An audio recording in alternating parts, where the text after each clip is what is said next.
चलिए स्टार्ट किया जाए।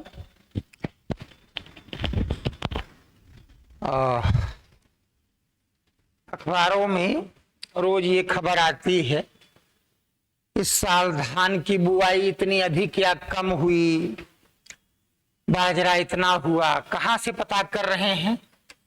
उसके लिए एक स्कीम ये बहुत इंपॉर्टेंट है, ध्यान रखने की जरूरत है।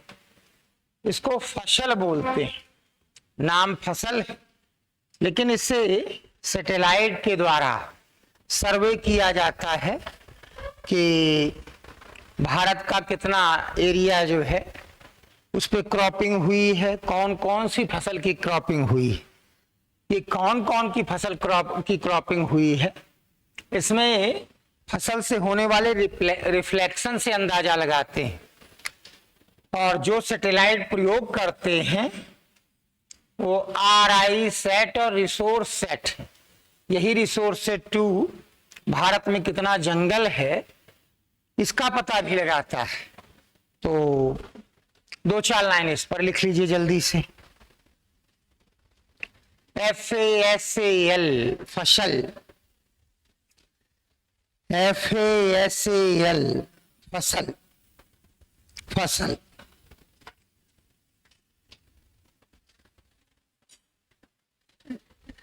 लिखें।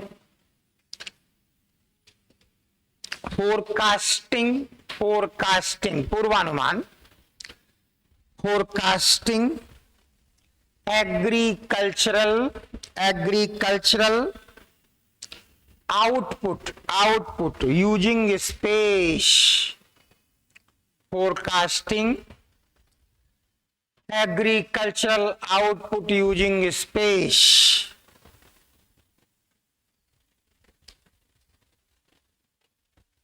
यह भारत में सैटेलाइट के द्वारा फसल उत्पादन के आंकड़े प्रदान करता है। It avails data related to crop production, data related to crop production through satellites। इसके तहत इसरो के रिसोर्स सेट और RI set, radar imaging satellite, RI set से चित्र प्राप्त किए जाते हैं, Images are obtained from resource set and RI set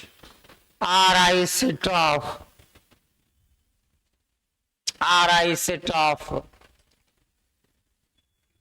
ISRO, underline करेंगे अब जो लिखेंगे, जिसे महालनोबिस, PC महालनोबिस भारत में जितने भी आंकड़े आप प्रयोग करते हैं उनके जनक माने जाते हैं, जिसे महालनोबिस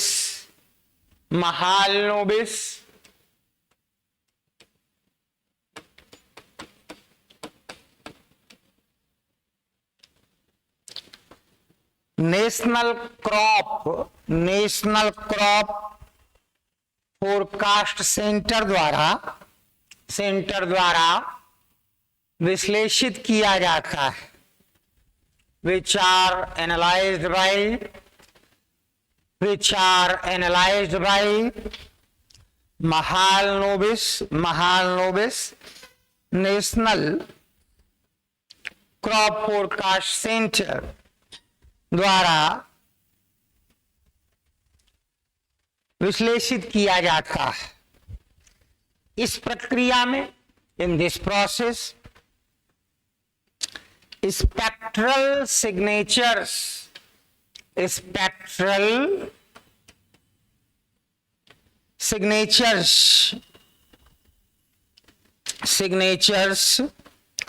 का अध्ययन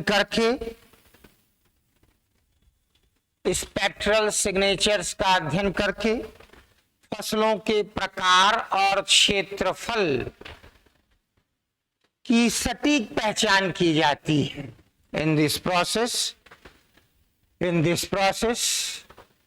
observing spectral signatures,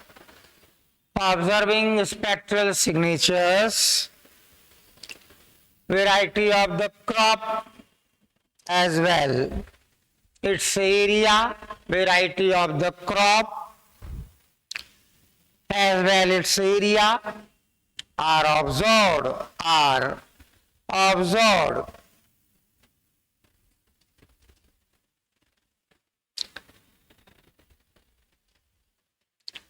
फिर लिखें, इस प्रक्रिया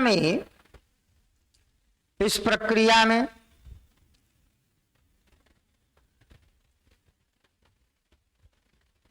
सूखा और नमी जैसे कारकों का भी अध्ययन कर लिया जाता है। Drought and moisture light factors are also observed in this process,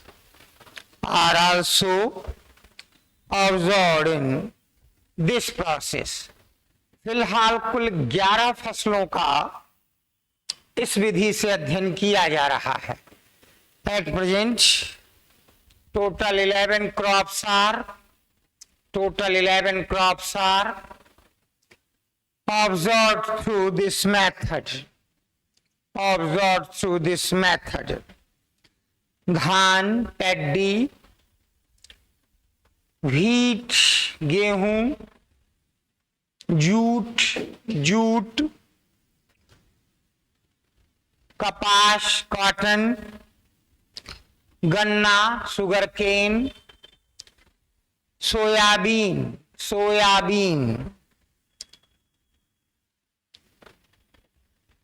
तुर, TUR सरसों के लिए बोलते हैं, मस्टर्ड भी लिख सकते हैं, ग्रैम, चना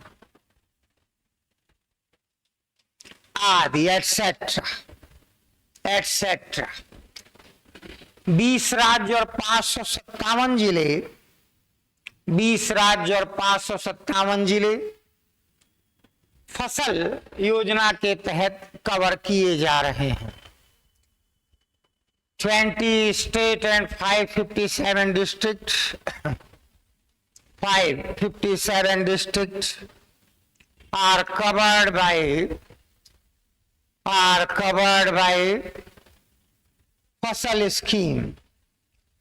फसल योजना के तहत कवर किए जा रहे हैं। अगली चीज बहुत ज्यादा इंपॉर्टेंट, मेंस एग्जाम के लिए विशेष रूप से ज्यादा इंपॉर्टेंट, आजकल नकली दवाओं का बड़ा कारोबार तेजी से फैला है। ज्यादा दिक्कत तब आई जब पता चला कि कैंसर के इलाज की दवाएं भी नकली बन रही। एक तो घातक रोग है, दूसरा ये कि बड़ा महंगा इलाज होता है, वो भी दवाइयां नकली। खड़िया वगैरह को रंग के और इसको दवा के रूप में कन्वर्ट करके दे रहे हैं। तो आपके पास कोई सिस्टम इसके लिए है कि नहीं है, कौन सा विभाग इसके लिए कार्य करता है? लगभग रोज पेपर में इसकी खबर आती है। एक तेज तर्रार IAS अधिकारी है रोशन जैकब, तो प्रदेश में ये उनके नेतृत्व में देखा जा रहा है।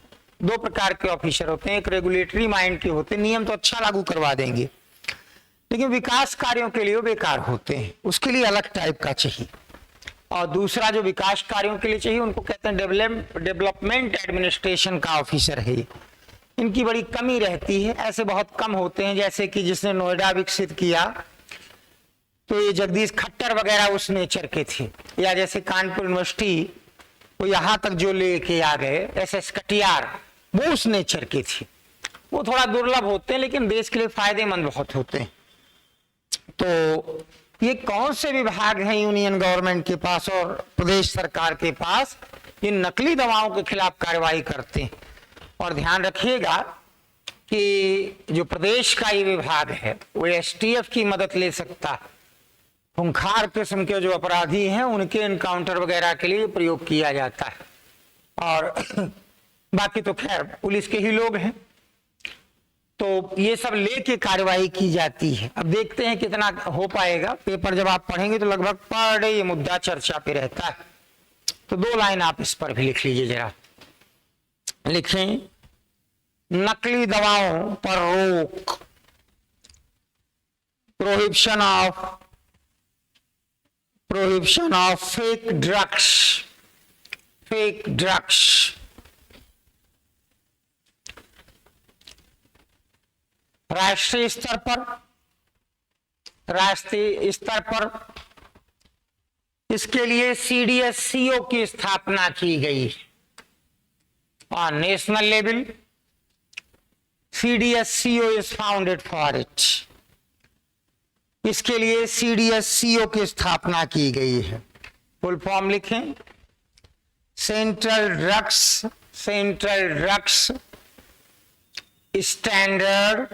स्टैंडर्ड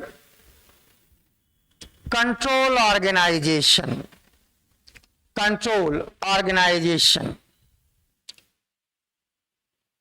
जो 1940 के ड्रग्स एंड कॉस्मेटिक्स एक्ट के तहत कार्रवाई करता है। जो 1940 के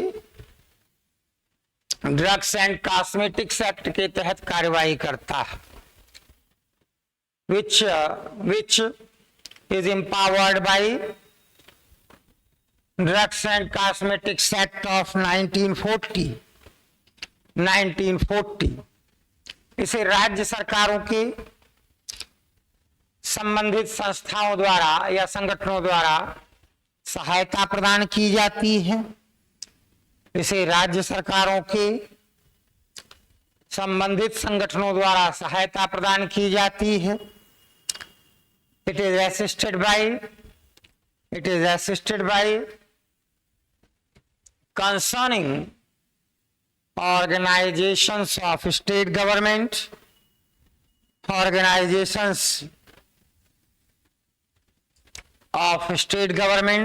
उत्तर प्रदेश में इन यूपी इस उद्देश्य से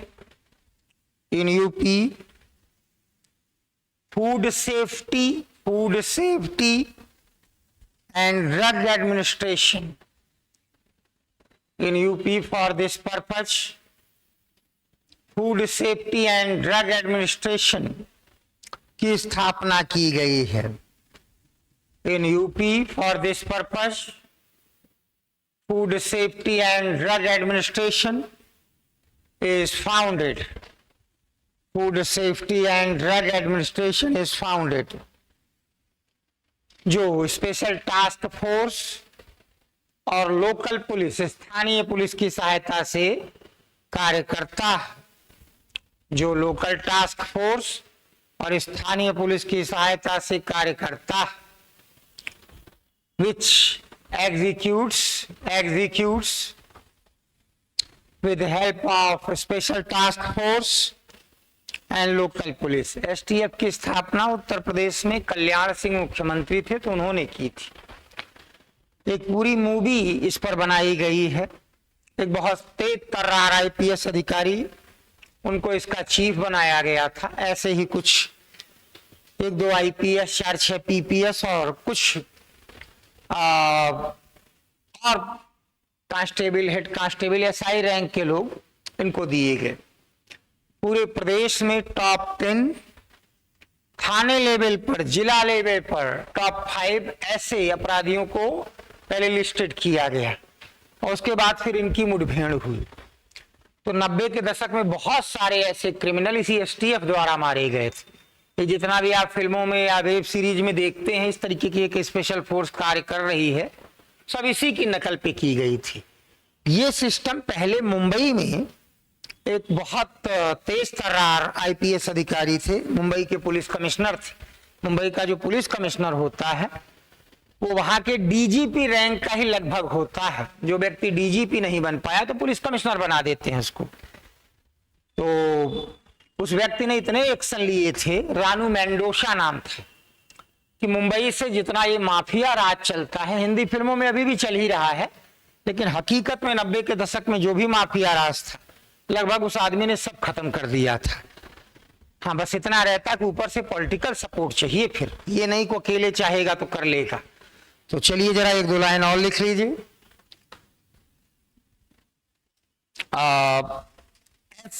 SDA, food security and drug administration,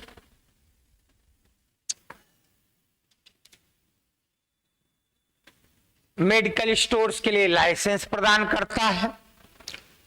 food security and drug administration provides licence for medical store. यह दवाओं की क्वालिटी, गुणवत्ता की जांच करता है। यह दवाओं की गुणवत्ता की जांच करता है। And quality of the medicine is also observed by it. दवाओं की गुणवत्ता की भी जांच करता है। is also observed by it, गुणवत्ता की जांच करता है। हेडिंग डाल लीजिए, इंपॉर्टेंट रहेगा। आप लोगों ने देखा था साइंस टेक में, आपको बताया भी गया है।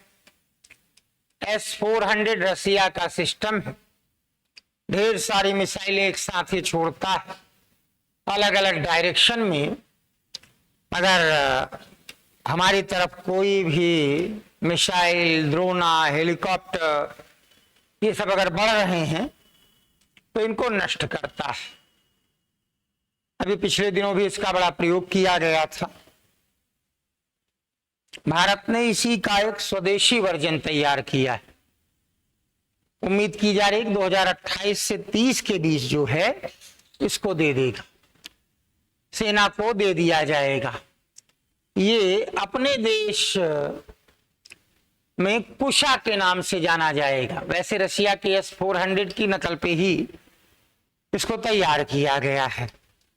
हम लोग जो ये कुशा तैयार करेंगे उसके 3 वर्जन होंगे। वर्जन मतलब कितनी रेंज से वो नष्ट कर सकता है। तो वो 150 किलोमीटर से लेकर 400 किलोमीटर की दूरी तक अगर शत्रु की तरफ से कोई भी मिसाइल चली, ड्रोना चला, एयरक्राफ्ट चला तो उसको नष्ट कर सकता है। आपको टेक्नोलॉजी पढ़ाते समय बताया जाता है, बेसिकली ये सब अवाक्स प्रणाली पर आधारित, airborne warning and control system. ये जो airborne warning and control system है, ये आपकी दिशा में हवा में जो भी सेंसेशन हुआ उसको कैच कर लेता है और उसके बाद ये रडार कैच करके फिर पूरे मिसाइल सिस्टम को खुद ही इंस्ट्रक्ट भी कर देगा कि इस दिशा से इतनी दूरी पे ये टारगेट आपकी ओर बढ़ रहा है, आप उसको हिट करिए। ये बड़ा इंपॉर्टेंट रहेगा प्रोजेक्ट कुशा, इसको अच्छे तरीके से आप तैयार कर लीजिएगा। हेडिंग डालिए प्रोजेक्ट कुशा।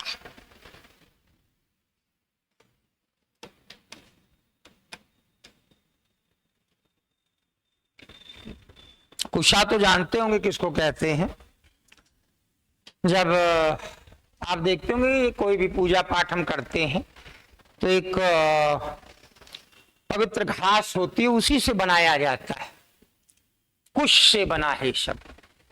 आगे लिखें प्रोजेक्ट कुशा। यह भारत का स्वदेशी डिफेंस सिस्टम है। It is India's indigenous defence system. यह भारत का स्वदेशी डिफेंस सिस्टम है। यह long range surface to air, जमीन से वार करेगी और आसमान में जाएगी missile. Long range surface to air वायु रक्षा प्रणाली है। It is long range surface to air air defence system, जिसे डीआरडीओ द्वारा विकसित किया गया है, which is developed by DRDO, defence research and development organisation. Defence research and development organisation. 1958 में इसकी स्थापना की गई थी। सेना के लिए जितनी भी जरूरी चीजें हैं, जूता से लेकर और लड़ाकू विमान तक, सबके लिए टेक्नोलॉजी यही तैयार करता है। इसे DRDO द्वारा विकसित किया गया है। It is developed bye DRDO, विकसित किया गया है। यह रूस की S-400 रक्षा प्रणाली के अनुकरण पर तैयार की गई है। It is based on S-400 defence system of Russia. S-400 defence system of Russia के अनुकरण पर तैयार की गई है। इसके कुल 3 वर्जन है, संस्करण। There are 3 version of it. इसके कुल 3 वर्जन है। M1 की रेंज 150 किलोमीटर है। Range of M1 is 150 km। M2 की 250 किलोमीटर। M2 की 250 kilometre. Range of M2 is 250 km। M3 की 350 से 400 किलोमीटर। M3 की 350 से 400 किलोमीटर। यह शत्रु के फाइटर जेट स्टील्थ विमान, जो रडार से तो पकड़ने में बच जाते हैं, लेकिन इसकी पकड़ में आ जाएंगे। स्टील्थ विमान, द्रोणा, क्रूज मिसाइल जो किसी वारशिप से छोड़े जाते हैं, को नष्ट कर सकते हैं। It could destroy fighter jet, stealth aircraft, drone and cruise missile of enemy। 23 जुलाई 2026 को ओडिशा के अब्दुल कलाम द्वीप पर इसका पहला सफल उड़ान परीक्षण किया गया। सफल उड़ान परीक्षण को ब्रैकेट में लिख लीजिएगा, flight test. Its first successful flight test took place on July 23rd, 2026। 23 जुलाई 2026 को ओडिशा के अब्दुल कलाम द्वीप पर इसका पहला सफल उड़ान परीक्षण किया गया।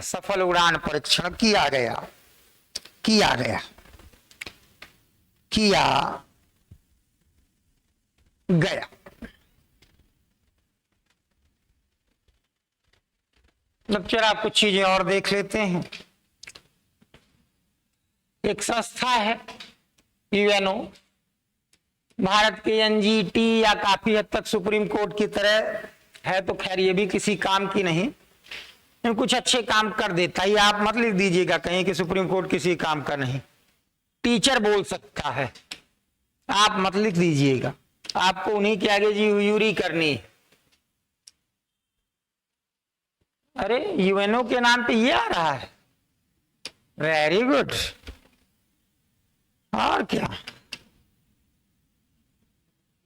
मानना पड़ेगा भाई, देश ने काफी तरक्की की। ये संयुक्त राष्ट्र संघ है, इसके विषय में जब आप UNO पे तो अलग से पूरा चैप्टर पढ़ाया जाता है। ये इसका मीटिंग हॉल है। 193 सदस्य देश, हर एक को 5-5 सीट मिलती।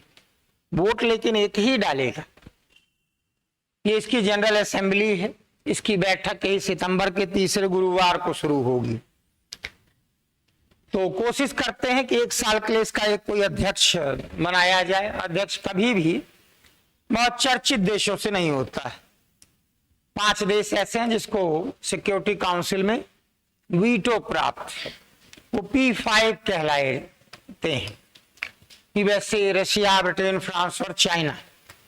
इसके अलावा भी भारत, ब्राजील, जापान, दक्षिण अफ्रीका, जर्मनी, ये सब ट्राई नहीं करते हैं कि इसके जो जनरल असेंबली है उसका वो अध्यक्ष बने। एक साल के लिए कम चर्चित देशों से ही कोई लिया जाता है। 1953 में विजय लक्ष्मी पंडित इसकी पहली महिला अध्यक्ष थी। इधर 90 के बाद से तय किया गया कि ये जो देश P5 में नहीं भी आते हैं, भारत, जापान वगैरह, वो इसकी दावेदारी न करें, थोड़ा सा दूसरे देशों को मौका दे दिया करें। तो इस बार इसके जनरल असेंबली के जो चीफ हैं वो बांग्लादेश से चुने गए हैं। बहुत कम ही देश ऐसे हैं, कोशिश करते हैं लगभग हर देश को एक एक मौका मिल जाए।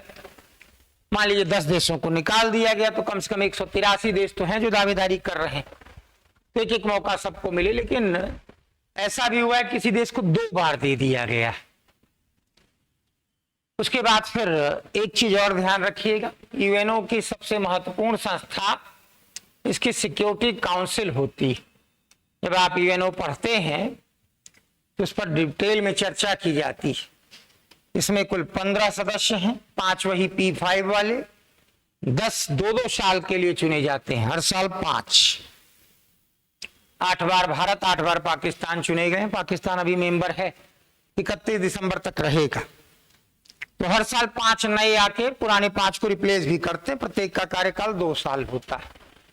तो कौन से आ गए 5, कौन से ऐसे हैं जिनका कार्यकाल अगले साल यानी 27 के 31 दिसंबर तक होगा, ये सब चीजें भी दिमाग में रखिएगा अच्छे तरीके से। तो लिख लीजिए जरा, बांग्लादेश के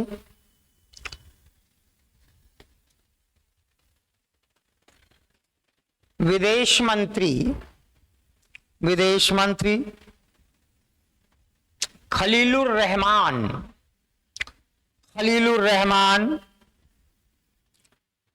external affairs minister of Bangladesh, external affairs minister of Bangladesh,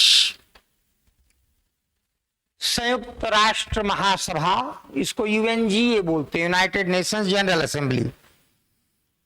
संयुक्त राष्ट्र महासभा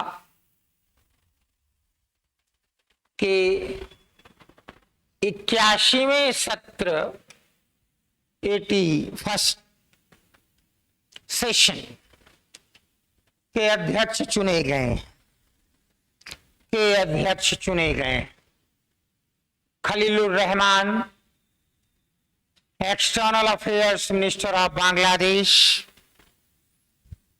external affairs minister of Bangladesh is appointed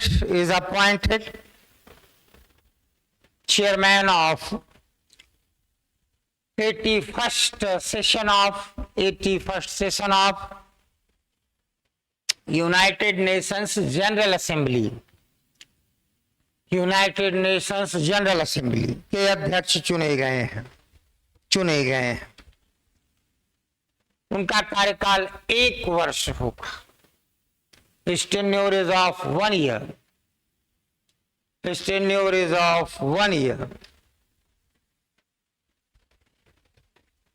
UNGA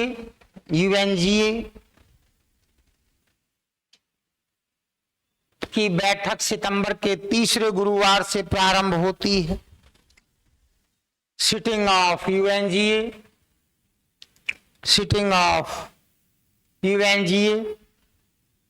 is started on 3rd Thursday of September।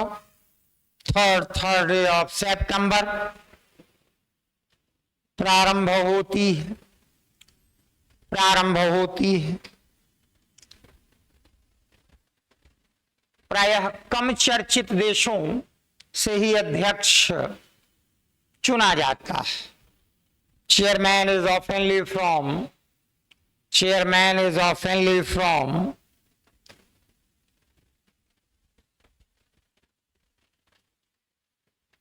Ordinary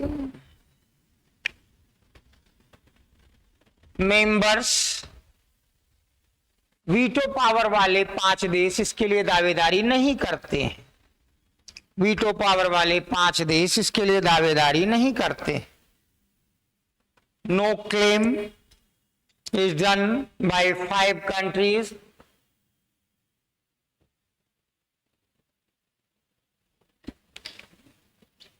no claim is done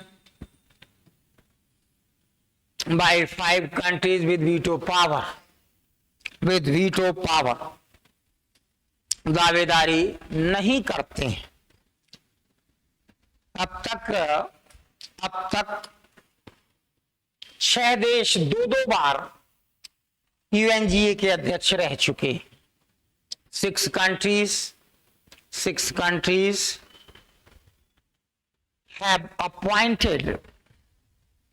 have been appointed chairman of UNGA 2 times each.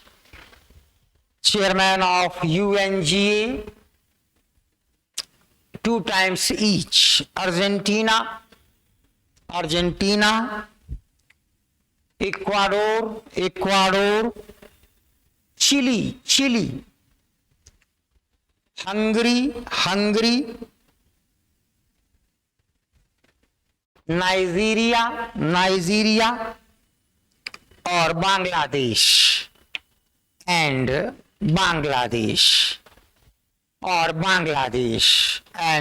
Bangladesh. बस heading डालीजिए छोटी सी। United Nations Security Council UNSC, United Nations Security Council UNSC, इसे संयुक्त राष्ट्र संघ की कार्यकारिणी एग्जीक्यूटिव माना जाता है। It is considered as executive of UNO, कार्यकारिणी एग्जीक्यूटिव माना जाता है।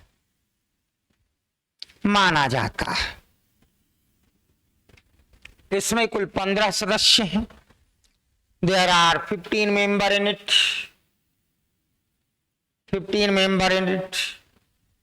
5 स्थायी जिन्हें वीटो प्राप्त है। अगर वो किसी प्रपोजल के विरोध में वोट डाल दे तो पारित नहीं हो सकता, यही वीटो है। 5 स्थायी, 5 परमानेंट जिन्हें वीटो प्राप्त, which are given veto power। इनके नाम सब जानते, लिखने की कोई आवश्यकता नहीं है। 10 अस्थायी सदस्य 2-2 वर्षों के लिए चुने जाते हैं। 10 temporary members are elected for 2 years each। प्रतिवर्ष ऐसे 5 सदस्य चुने जाते हैं।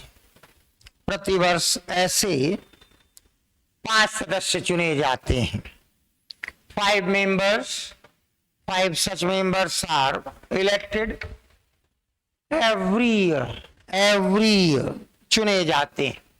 2027-28 ये कैलेंडर ईयर है, तो जब 27-28 बोल देंगे तो इसका मतलब होगा 1 जनवरी 27 से 31 दिसंबर 28, तो 2 साल अपने आप ही हो गया। 2027-28 ब्रैकेट में लिख लीजिए, जनवरी 27 से दिसंबर 28। फ्रॉम जनवरी 27 टू दिसंबर 28 चुने गए 5 अस्थायी सदस्य हैं। 5 temporary members for 2027-28, 27 28 ब्रैकेट में जनवरी टू दिसंबर, जनवरी 27 टू दिसंबर 28। ऑस्ट्रिया, ऑस्ट्रिया, किर्गिस्तान, किर्गिस्तान, पुर्तगाल, पुर्तगाल, Trinidad and Tobago, Trinidad and Tobago, Zimbabwe, Zimbabwe. इतने से काम चल जाएगा। जो और 5 है उनको पिछले साल के करंट में आपको लिखाया था, तो ये 10 अपने आप बन जाते हैं। जिम्बाब्वे। चलिए जरा कुछ और चीजों पे भी नजर डालते हैं।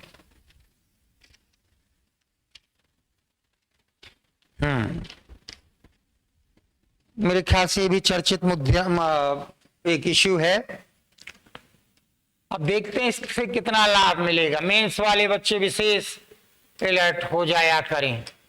अभिज्ञान ऐप, कोशिश की जा रही है कि कोई भी व्यक्ति अगर किसी क्राइम में अगर एक्यूज्ड है, कन्विक्टेड है, सेंटेंस्ड है, सजा प्राप्त है, तो उसके फिंगरप्रिंट ले लिए जाए, उसको एक सिस्टम पे डाल दिया जाए और पुलिस वालों को एक छोटी सी डिवाइस दे दी जाए। तो कोई व्यक्ति कहीं पकड़ा गया, आप तो देखते ही हैं पेपर में रोज निकलता भी है। अगर कोई मर्डर हुआ तो जिसने मर्डर किया है पाते हैं कि मर्डर पहले भी एक कर चुका था, और दुष्कर्म वगैरह के केसेस में तो अक्सर ऐसा ही मिलता है। तो उससे उसको ट्रेस करना आसान होगा कि अरे ये आदमी तो इस तरीके की हरकतें कर चुका है। तो ये एक ऐप बनाया गया है। ये डिवाइस अगर वास्तव में सबको दे दी गई तो एकदम मौके पे ही कोई व्यक्ति कहीं गलत करते हुए पकड़ा जा रहा है तो मौके पे उसको पकड़ के ट्रेस कर सकते हैं कि तो पहले से ही इसका नाम रिकॉर्ड में दर्ज है, ये तो वास्तव में क्रिमिनल है। बड़ा फायदा इसका होता है। यूपी का एक मोस्ट वांटेड क्रिमिनल था, 90 के डिकेड में 5 लाख रुपए उसके ऊपर जुर्माना था। तो एक क्राइम किया, निकल गए किसी दूसरे राज्य में, वहां शरीफ बन के रह रहे हैं, तो अचानक उसने ट्रैफिक सिग्नल तोड़ा। ट्रैफिक सिग्नल तोड़ने वालों को लोग देख के समझ जाते हैं या तो यूपी से आया होगा या बिहार का होगा। ये महान काम बस यहीं के लोग ज्यादा करते हैं। तो उस स्थिति में एक मामूली सा जुर्माना किया गया और छोड़ दिया गया। बाद में पता चला वो यूपी का मोस्ट वांटेड क्रिमिनल था। इस तरीके के ऐप से ऐसी मदद ली जा सकती है कि बार बार आदतन ही ऐसे काम कर रहा है, टक्कर मार दी किसी को या और कोई हरकत कर दी, हवा में फायर कर रहा है, तो उस परिस्थिति में थोड़ी मदद तो मिल जाएगी उसको मौके पे पकड़ने में। लिख लीजिए जरा, अभिज्ञान ऐप, अभिज्ञान ऐप।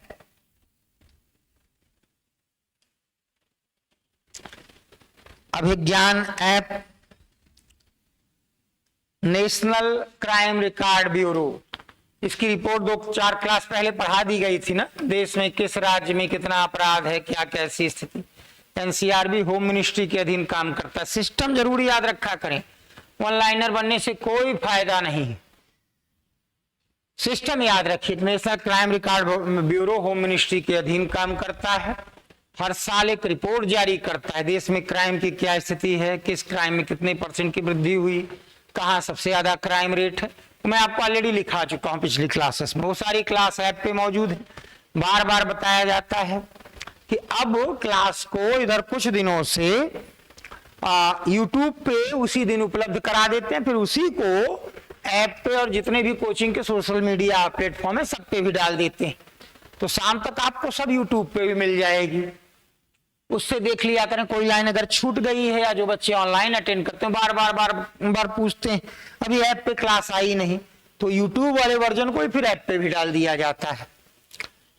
तो यूट्यूब पे तो आपको अभी आज ही मिल जाएगी, वो उसी को देखिए और उसी से अगर कुछ भी छूट गया और जो बच्चे सिर्फ ऑनलाइन है वो उसी से देख लिया करें। तो लिख लीजिए, Abhigyan app National Crime Record Bureau द्वारा विकसित किया गया है। Abhigyan app is developed by. अच्छा एक चीज और, 50 ऑब्जेक्टिव क्वेश्चन का टेस्ट करंट का पहले हर महीने लिया जाता था, अब उसको करते क्या है, 50-50 क्वेश्चन का पेपर बना के 2-2, 4-4 महीने के गैप पे दिया जाएगा। तो आप जिस भी बैच के स्टूडेंट हो, आपके उसी बैच के जो रूटीन टेस्ट होते हैं उसी में दे दिया जाएगा। 15 दिन का समय अभी आपके पास है, तैयार कर लीजिए। फिर जब आपका रूटीन टेस्ट 10, 20, 30 का जिस भी बैच में आप आएगा तो आपको 50 क्वेश्चन का करंट का एक टेस्ट पेपर दे दिया जाएगा। तो करंट की पिछली क्लासेस भी अच्छे तरीके से रिवाइज कर लीजिएगा।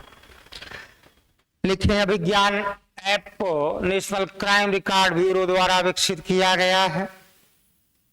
अभिज्ञान app is developed by National Crime Record Bureau, विकसित किया गया है। इसके तहत सड़क चलते किसी भी संदिग्ध व्यक्ति का फिंगरप्रिंट लिया जा सकता है। सड़क चलते किसी भी संदिग्ध व्यक्ति का फिंगरप्रिंट लिया जा सकता है। Any suspicious person on road, it's fingerprints may be obtained smartphone और पोर्टेबल फिंगरप्रिंट स्कैनर, छोटा सा। अरे आप लोगों ने देखा होगा भाई, बहुत सी जगहों पे जाते हैं, कहते हैं ना अंगूठा लगाइए ऐसे, तो फिर थोड़ा दाया बाया करते, थोड़ा और इधर करिए उधर करिए। बैंक में तो रोज होता है ये काम। अभी आप लोगों के यहाँ एलपीजी वालों का मैसेज आया होगा, आके जरा उसको केवाईसी कंफर्म करा दीजिए। छोटा सा तो ऐसे अंगूठा लगाते हैं उस पर, जिसे स्मार्टफोन और पोर्टेबल फिंगरप्रिंट स्कैनर द्वारा संचालित किया जाएगा। which is operated by smartphone and portable fingerprint scanner।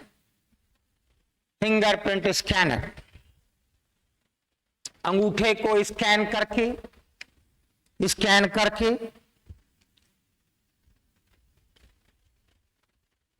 अब अंडरलाइन कर लीजिए। बहुत अच्छी कोई सिस्टम से जुड़ी बात हो तो उसको बहुत अच्छे तरीके से समझना चाहिए।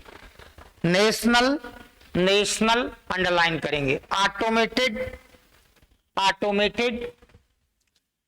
फिंगरप्रिंट आइडेंटिफिकेशन सिस्टम के द्वारा उस व्यक्ति की पहचान की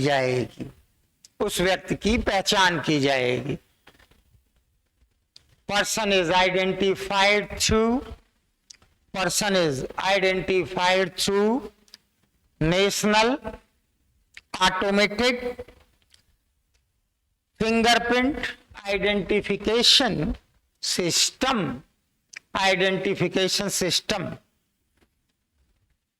फिलहाल NAFIS में, वही जो बड़ा सा आपने लिखा है, NAFIS में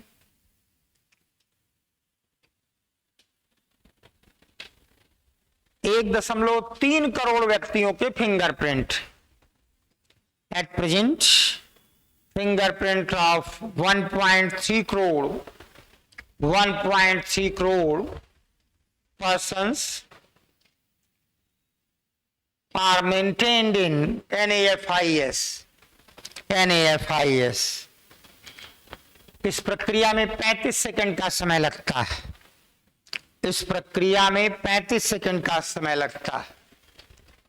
35 second are consumed in this process। समय लगता है।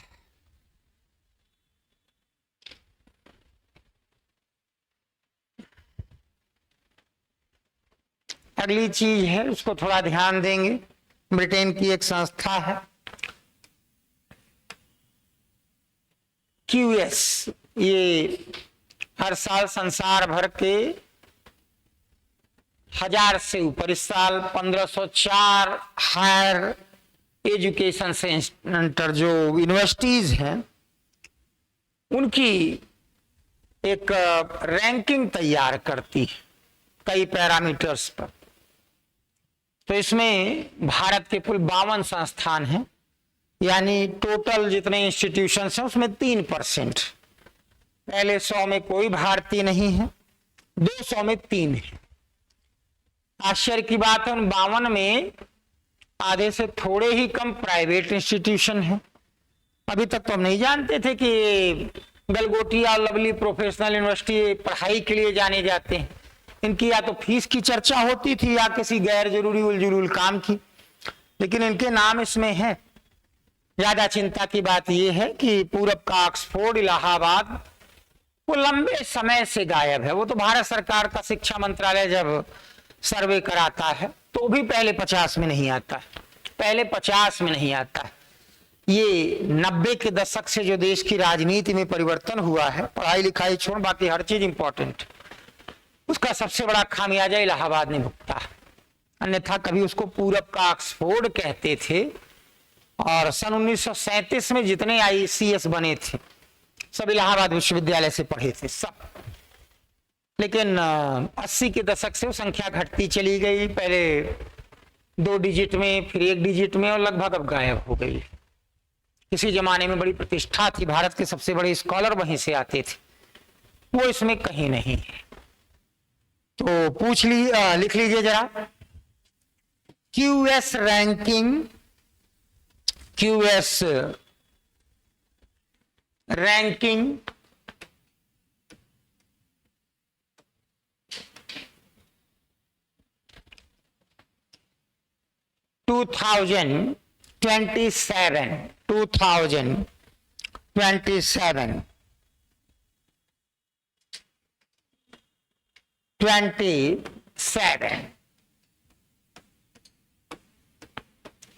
ये क्यू जो स्टैंड करता है उसको क्वार्टरली बोलते हैं। बड़ी सरल सी छोटी सी स्पेलिंग है, तो लिख लीजिए इसको जरा। ये गुण सिर्फ संस्कृत में है बस, अगर जरूरत ना हो तो उलझुल के अक्षर प्रयोग मत करो। लेकिन यूरोप की तो हर भाषा में, और इससे भी माशाल्लाह तो लैटिन अमेरिकी देशों की भाषा, उनकी स्पेलिंग लिखने के पहले 2-3 बार मिलाना पड़ता है।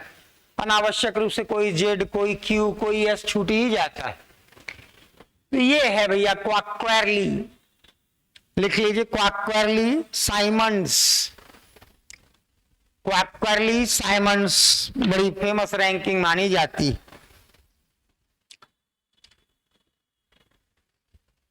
Quarterly Symonds ranking 2027। लंदन की QS एजेंसी द्वारा इस रैंकिंग को तैयार किया जाता है। This ranking is prepared by QS agency of London, QS agency of London, जिसमें विश्व के 1504 विश्वविद्यालयों को जगह दी गई है। In which 1504 universities of world are mentioned, जगह दी गई है। कुल 9 मानदंडों के आधार पर इसे तैयार किया गया है। It is prepared on the basis of 9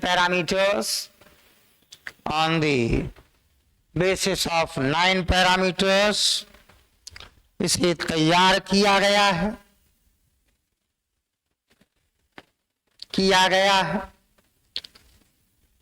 USA के 184 विश्वविद्यालय इसमें शामिल है। USA के 184 विश्वविद्यालय इसमें शामिल है। 184 universities of USA are comprised in it. दूसरा स्थान यूके का है। सोचिए, आबादी उत्तर प्रदेश की आबादी का 1/3 भी नहीं है, एरिया लगभग इतना ही। 93 यूनिवर्सिटी उसकी इसमें आती हैं। कितना ध्यान दिया है उसने। वैसे बड़े चर्चित नामों में आज ये सबसे पुराना विश्व का विश्वविद्यालय माना जाता है, बड़े और चर्चित नामों में। यहीं से दुनिया में रिनेशा, पुनर्जागरण शुरू हुआ था। आप कल्पना करिए, ऑक्सफोर्ड, यही वो व्यक्ति पढ़ाता था जिसका नाम रोजर बेकन है। रोजर बेकन, अरे वही गन पाउडर के इन्वेंटर, आधुनिक दुनिया का पहला इंसान उसी को मानते हैं। उसने कहा भैया मेडिवल इरा से तो निकलो, अब थोड़ा सा नई सोच तो लाओ। ये ब्रिटेन की एक अच्छाई है, उसकी डेमोक्रेसी पॉल्यूटेड नहीं हुई। वो अपने प्रधानमंत्रियों को एक भी झूठा वादा किया है और पूरा नहीं कर पाए, बदल देता है। बदल दिया, नया प्रधानमंत्री ले आए। शायद यही कारण है कि उसका ये सब इसलिए हो पाता है कि उसकी एजुकेशन सिस्टम लाजवाब है, वहां वो कोई छिड़खानी नहीं करने देता है। तो लिख लीजिए, दूसरा स्थान यूके का है, फॉलोड बाय यूके, जिसके 93 विश्वविद्यालय शामिल हैं विद 93 यूनिवर्सिटीज। 93 यूनिवर्सिटीज। चीन के 85 विश्वविद्यालयों को जगह दी गई है। 85 universities of China, 85 universities of China are kept in it. Germany के 60 विश्वविद्यालय, कोई बहुत बड़ा देश थोड़ी है एरिया और पॉपुलेशन में जर्मनी, वही ब्रिटेन जैसी स्थिति है उसकी भी। जर्मनी के 60 विश्वविद्यालयों को जगह दी गई। 60 universities of Germany are kept in it. भारत के 52 विश्वविद्यालय क्यूएस रैंकिंग में शामिल हैं। India's 52 universities are mentioned in QS ranking. पहले 100 में कोई भारतीय विश्वविद्यालय नहीं है। No Indian universities in first या top 100 universities. Top 100 universities. USA के MIT को, मैसाचुसेट्स इंस्टीट्यूट ऑफ टेक्नोलॉजी, दुनिया जानती है भाई। यूएसए के MIT, Massachusetts institute of technology को पहला स्थान दिया गया है। Is kept on first rank, पहला स्थान दिया गया है। भारतीय विश्वविद्यालयों में अग्रणी है, पहले 5 तो हमें लिख ही लेने चाहिए। Among Indian universities leading are IIT Delhi, IIT Bombay, IIT Madras, IIT Kharagpur,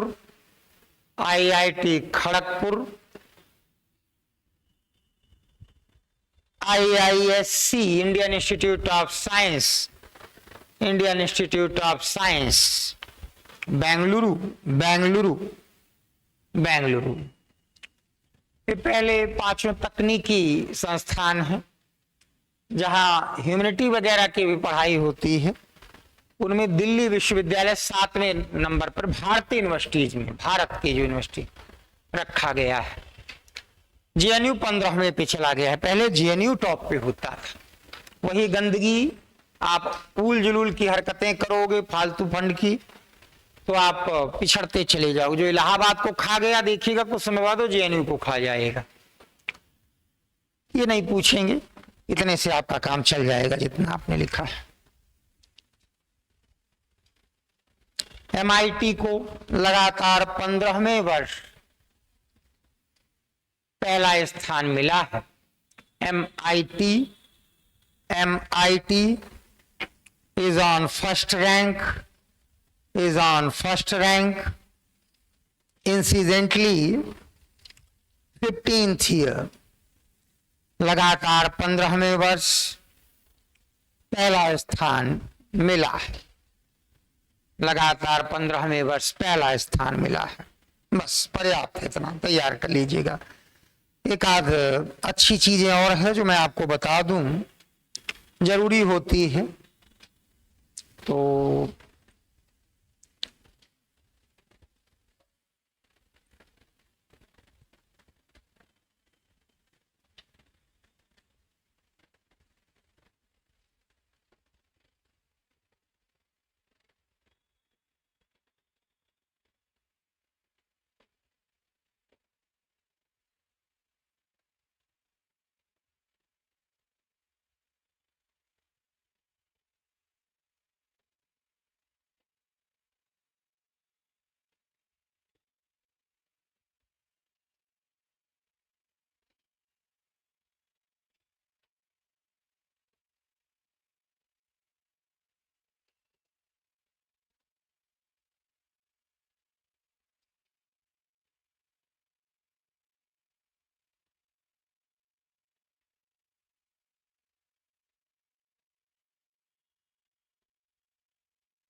चलिए हेडिंग डालिए। ये इंटरेस्टिंग चीज है, एटलस तो लाए नहीं होंगे। कभी कभी किसी देश को अचानक बड़ी प्रसिद्धि मिल जाती है। लैटिन अमेरिका के जो देश हैं वो फुटबॉल के लिए शुरू से जाने जाते थे। एक बार वर्ल्ड कप हुआ तो कैमरून की टीम ने, अफ्रीकी देश है, बड़ा नाम कमाया। अभी मैंने वर्ल्ड कप फुटबॉल आपको नहीं लिखाया है, उस पर बाद में बात कर लेंगे। तो कैमरून ने बड़ा नाम कमाया। कहा गया ये टीम जादू मंत्र करके जीत रही है।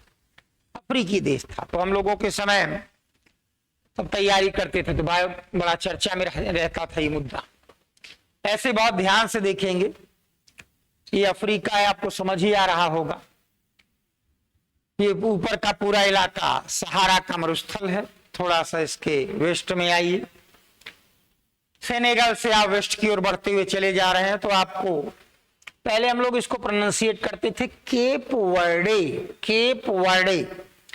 इस विश्व कप में मात्र 5 लाख की जनसंख्या के इस देश को काबो वर्डे कह के संबोधित किया गया। काबो वर्डे, ध्यान से देखिए, छोटा सा टापुई देश, कुल 5 लाख की जनसंख्या, जितनी संभवतः हो सकता है कि हमारे यहाँ किदवई नगर में ही मिल जाए, सिर्फ किदवई नगर में। इसने फुटबॉल में बहुत जबरदस्त प्रदर्शन किया। तो कैसे क्वेश्चन उठाएंगे, फुटबॉल का तो रिजल्ट बाद में देखेंगे। इसी देश के विषय में थोड़ी सी जानकारी आपसे वो पूछ लिया करेंगे। तो 2 लाइन की बस एक हेडिंग डाल लीजिए, लिखें केप वर्डे या काबो वर्डे, दोनों एक ही नाम है। केप वर्डे या काबो वर्डे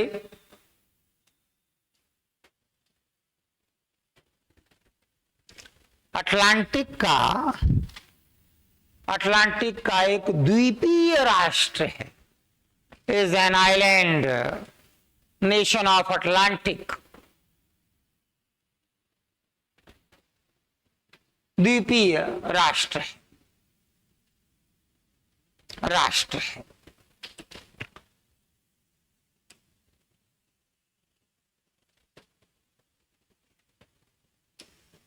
इसकी कुल जनसंख्या, इट्स टोटल पॉपुलेशन मात्र 5 लाख है। It's total population is just 5 lakh, just 5 lakh. क्षेत्रफल मात्र 4000 वर्ग किलोमीटर है। Area is just 4000 square kilometre, just 4000 square kilometre. Per capita income मात्र 2000, मात्र ऐसे लिख लीजिए $4,500 है। Per capita income is just $4,500। इसकी अधिकृत भाषा, राजभाषा, ऑफिशियल लैंग्वेज पुर्तगाली है। इसकी ऑफिशियल लैंग्वेज पुर्तगाली, it's official language is Portuguese. लगभग 82% जनसंख्या, लगभग 82% जनसंख्या ईसाई धर्म को मानती है। Almost 82% population, 82% population is the follower of Christianity. 1975 में यह है, 1975 में यह है पुर्तगाल से आजाद हुआ था। It was liberated by Portugal in 1975. In 1975 पुर्तगाल से आजाद हुआ था।